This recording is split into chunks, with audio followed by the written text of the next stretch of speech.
नमस्कार दोस्तों, मेरा नाम है कृष्णा मिश्रा। आप सभी का जीएस कर्मयोगी में भरपूर स्वागत है। हम जो होमगार्ड की टॉप 20 क्वेश्चंस की क्विज करवा रहे थे, उस क्रम में हमारी पिछली दो कक्षाएं हो चुकी हैं। ये तीसरी कक्षा है और आप सभी लोग होमगार्ड की जो तैयारी कर रहे हैं, वो लोग जो पढ़ चुके हैं सिलेबस या नहीं पढ़े हैं, उन लोगों के लिए क्विज बहुत महत्वपूर्ण है। तो आप सभी लोग इस क्विज को लगाना ना भूलें, मिस ना करें। अगर इस क्विज को भी मिस कर रहे हैं तो फिर आपका बहुत नुकसान हो जाएगा। ये क्विज जो है आपके पेपर में सीधा सीधा छप के आएगी, यहीं से क्वेश्चंस बन के आएंगे, ऐसे ही क्वेश्चंस वहां पे आएंगे। तो पहले आप सभी लोग क्विज सॉल्व कर लीजिए। आइए हम करवाते हैं। जो लोग अभी नहीं जुड़े थे, इस क्लास में जुड़ रहे हैं, वो पिछली दो कक्षाओं को जाकर पहले देख लें। वहां पे भी ज्यादा टाइम नहीं ले रहा लगता है आपकी क्लास में। ज्यादा से ज्यादा 12 से 13 मिनट, या किसी पिछली कक्षा तो 7 मिनट की थी, तो 10 मिनट तक आपके पास अगर टाइम है, 10 मिनट में आपके 20 क्वेश्चन तैयार हो जा रहे हैं, तो 10 मिनट कोई आपके 10 मिनट बहुत महत्वपूर्ण साबित हो गए। आप अगर 10 मिनट आप हमारी क्विज को 10 मिनट टाइम, तो फिर आपका पेपर बहुत अच्छा, होमगार्ड का पेपर निकालने में सफल हो जाएंगे। फिर हम आते हैं क्वेश्चन नंबर 1 पर। संगठन का मुख्यालय कहां पर स्थित है? व्यापार WTO का मुख्यालय कहां पर स्थित है? जिनेवा में स्थित है। कहां पर स्थित है? विश्व व्यापार मुख्यालय कहां पे है? जिनेवा में है। मानव शरीर में रक्त का शुद्धिकरण कौन सा अंग करता है? जैसे आपके शरीर में जितने ब्लड पाए जाते हैं, रक्त पाए जाते हैं, इसका शुद्धिकरण मतलब इसको रक्त को प्यूरिफाई कौन करता है, शुद्ध कौन करता है? तो ये आपका करता है गुर्दा, यानी कि किडनी। ये काम कौन करता है? गुर्दा। गुर्दा को इंग्लिश में किडनी कहते हैं, ठीक है। आप सभी लोग गुर्दा और किडनी दो मत समझिएगा, दोनों एक ही है। हिंदी में गुर्दा कहा जाता है, इंग्लिश में इसको किडनी कहा जाता है। तो ये पूरे ब्लड को शुद्धिकरण यानी कि प्यूरिफाई करने का काम करता है, ठीक है। क्या है? गुर्दा यानी कि किडनी। फिर हम आते हैं अपने क्वेश्चन नंबर 3 पे। सूर्य से पृथ्वी तक सूर्य का प्रकाश पहुंचने में कितना समय लगता है? जैसे सुबह सूर्य निकलता है, सूर्य जब निकलता है तो उसके प्रकाश को आने में सूर्य से पृथ्वी तक पहुंचने में कितना समय लग जाता है? ठीक है, ये समय लगता है 8 मिनट 20 सेकंड। कितना समय लगता है? 8 मिनट 20 सेकंड समय लगता है। फिर अपने हम क्वेश्चन नंबर 4 पे आते हैं। हास्य गैस यानी कि लाफिंग गैस किसे कहते हैं? कौन सी ऐसी गैस है जिसको सूंघने पर लोग हंसने लगते हैं, यानी कि लाफिंग, इंग्लिश में लाफिंग कहते हैं। इसको हास्य गैस कहते हैं, लाफिंग गैस कहते हैं। कौन सी गैस है? नाइट्रस ऑक्साइड है। कौन सी गैस है भाई? नाइट्रस ऑक्साइड है। सुक्रोज, क्वेश्चन नंबर 5 पे आते हैं। सुक्रोज किन दो कोशिकाओं से बना है? जैसे सुक्रोज जो है वो किन दो कोशिकाओं के मिलने से बना है? सुक्रोज दो कोशिकाओं के मिलने से बना है, ग्लूकोज और फ्रक्टोज। किससे? ग्लूकोज और फ्रक्टोज को मिलने से बना है। क्वेश्चन नंबर 6 पे आते हैं हमने। शाहनामा आत्मकथा की रचना किसने की थी? एक आत्मकथा है, इस फिरदौसी ने की थी। किसने की थी? भारत छोड़ो आंदोलन के दौरान का नारा किसने दिया था? ठीक है, आंदोलन सबसे पहले आपसे पूछा जा सकता है आपके पेपर में। भारत छोड़ो आंदोलन कब हुआ था? ये 1942 में हुआ था मेरे दोस्त। कब हुआ था? अगस्त 1942। अगस्त, ठीक है, अगस्त 1942 में हुआ था। भारत छोड़ो आंदोलन में करो या मरो का नारा किसने दिया था? महात्मा गांधी जी ने दिया था। साइमन गो बैक, ठीक है, साइमन गो बैक। साइमन जब भारत आया था तो साइमन गो बैक के पहले से ही तैयारी थी कि साइमन जब भारत आएगा तो उसको गो बैक का नारा लगाया जाएगा, और जनता इकट्ठा हुई। उसी साइमन गो बैक वाले मामले में लाला लाजपत राय के सर में लाठी लगती है और उनको चोट लगती है, फिर उसके बाद वो फिर ठीक नहीं होते हैं। वही लाठी लगने की वजह से, वहीं पे पुलिस की लाठी लगने की वजह से उनकी मृत्यु हो जाती है। साइमन गो बैक का नारा किसने दिया था? साइमन गो बैक का नारा यूसुफ मेहर अली ने दिया था। किसने दिया था? यूसुफ मेहर अली ने दिया था। फिर हम अगले क्वेश्चन पे आते हैं अपने।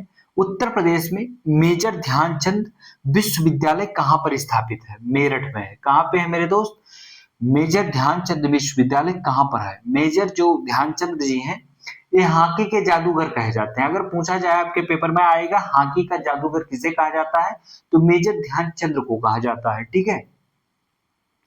फिर अगले क्वेश्चन पे आते हैं। उत्तर प्रदेश में लट्ठमार होली कहां पर मनाई जाती है? जहां पे लाठी से मार के होली खेली जाती है, अबीर फेंकते हैं और लाठी से एक दूसरे के ऊपर, मारने के लिए नहीं, प्यार से एक दूसरे के ऊपर लाठी से होली खेलते हैं, एक दूसरे को चोट पहुंचाते हैं। ये कहाँ पे? बरसाना में होता है। कहाँ पे होता है? बरसाना। बरसाना बरसाना कहाँ पे है? मथुरा में। ठीक है। फिर अपने अगले क्वेश्चन पे आते हैं। सबसे बड़ा राजस्व स्रोत कहाँ है? उत्तर प्रदेश सरकार का। यहाँ पे लिख दो, उत्तर प्रदेश सरकार का सबसे बड़ा राजस्व स्रोत क्या है? भू राजस्व है। क्या उत्तर प्रदेश सरकार का सबसे बड़ा भू राजस्व क्या है? राजस्व क्या है? भू। अपने अगले क्वेश्चन पे आते हैं। फिर बात, कार्य का मात्रक क्या होता है? जैसे कार्य करते हैं आप, इसका मात्रक क्या होता है? जूल होता है। कार्य का मात्रक क्या होता है? होता है। फिर हम अपने अगले क्वेश्चन पे आते हैं। धोने वाले सोडे का रासायनिक नाम क्या है? जिस कपड़े से धोया जाता, कपड़ा सोडे से धोने का काम किया जाता है, कपड़ा धोने का, उसका रासायनिक सोडियम कार्बोनेट। Sodium carbonate. रासायनिक नाम क्या है जिस सोडे को आप खाते हैं? क्या है? सोडियम बाइकार्बोनेट है। Sodium bicarbonate. आत्महत्या की थैली कहा जाता है। ठीक है। शरीर में एक थैली ऐसी होती है जिसे आत्महत्या की थैली कहा जाता है। तो इसको, ये किसको कहा जाता है? लाइसोसोम को कहा जाता है। किसे कहा जाता है? लाइसोसोम को कहा जाता है। रक्त में ऑक्सीजन ले जाने वाला प्रोटीन कौन सा है? ठीक है। रक्त में जो आपका अंदर रक्त है, इसमें ऑक्सीजन मिला होता है। ठीक है, ऑक्सीजन होता है। तो इसमें ऑक्सीजन ले जाने का प्रोटीन करता है, तो ये हीमोग्लोबिन करता है। कौन करता है? होमोग्लोबिन। तो यहीं से एक क्वेश्चन आपको आंसर और मिल जाएगा कि होमोग्लोबिन एक प्रकार का प्रोटीन है। क्या है? होमोग्लोबिन एक प्रकार का प्रोटीन है। फिर हम अगले क्वेश्चन पे अपने आते हैं। सोने की शुद्ध माप कितने कैरेट की होती है? आप सभी लोगों ने सोना खरीदा होगा, लड़के हो या लड़के, खरीदा होगा, नहीं खरीदा होगा तो घर के आपके गार्जियन लोग खरीदे होंगे। और आप लोगों को इसकी माप पता होनी चाहिए, क्योंकि आप मार्केट में भविष्य में जाएंगे, आप अपनी पत्नी को लेकर जब जाएंगे मार्केट में, तो उसके लिए सोने की कोई भी वस्तुएं खरीद रहे हैं, तो उसकी कैरेट की माप तो जरूर पता होनी चाहिए। अभी तो आप अपनी प्रेमिका के और अपनी प्रेमी के लिए खरीद रहे होंगे, लेकिन आने वाले टाइम पे लिए अपने परिवार के लिए खरीदना पड़ेगा। तो इसके कैरेट का माप आपको शुद्ध, ठीक है। सोने के शुद्ध माप कितने कैरेट की होती है? 24 कैरेट की होती है। कितनी? 24, यानी कि 24 कैरेट की होती है। अब पता चल गया है। अब याद रखिएगा, अपने अपने प्रेमिका और प्रेमी के लिए भी जो लोग खरीद रहे हैं खरीदिए, लेकिन परिवार के लिए खरीदना अनिवार्य हो जाएगा आपको। ठीक है। आजकल सोना भी पहले बहुत महंगा हो गया था, फिर आजकल देख रहे हो ईरान और अमेरिका युद्ध की वजह से इसका भी रेट बहुत गिर गया है। धीरे धीरे मार्केट डाउन होती जा रही है। फिर अगले क्वेश्चन पे बात करते हैं। भारत का एकमात्र सक्रिय ज्वालामुखी कहाँ पे है? ठीक है, बैरनदीप अंडमान में है। ठीक है, बैरनदीप अंडमान में। आप भी एक सक्रिय ज्वालामुखी की तरह हो जाइए।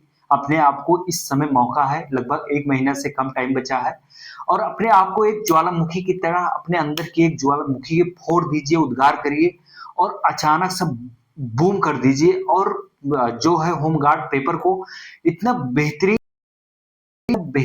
जितना बेहतरीन पेपर, इच्छाएं होंगी आपकी, लेकिन उसके लिए आपको पहले क्विज सॉल्व करना पड़ेगा। इससे पहले हम क्लास पढ़ाए हैं, क्लास जो लोग पढ़ना चाहते हो क्लास भी पढ़ सकते हैं, और नहीं तो डायरेक्ट आप बहुत मस्त क्विज करवा रहे हैं। ठीक है, इस क्विज का आप स्क्रीनशॉट भी ले सकते हैं और पूरी क्विज करते रहिए। टॉप 20 की जो सीरीज चल रही है, ये पेपर के एक हफ्ता 4 या 5 दिन पहले तक ये सीरीज आती रहेगी। तब तक हमें लगता है आपके हजारों क्वेश्चन हो जाएंगे, और इसी में से तमाम क्वेश्चन आपके सीधी परीक्षाओं में फंसेंगे। तो आप सभी लोग अपनी तैयारी को मजबूत करने के लिए क्विज को सॉल्व करना ना भूलें, और आप जीएस कर्मयोगी से जुड़े रहें। इसको अधिक से अधिक लोगों तक इस क्लास को पहुंचाएं, ताकि आपके मित्र और पुरुष मित्र, महिला मित्र सबका भला हो सके। ठीक है, धन्यवाद। अब चलते हैं, फिर अगली क्लास में मुलाकात होगी। तब तक के लिए जय हिंद, धन्यवाद।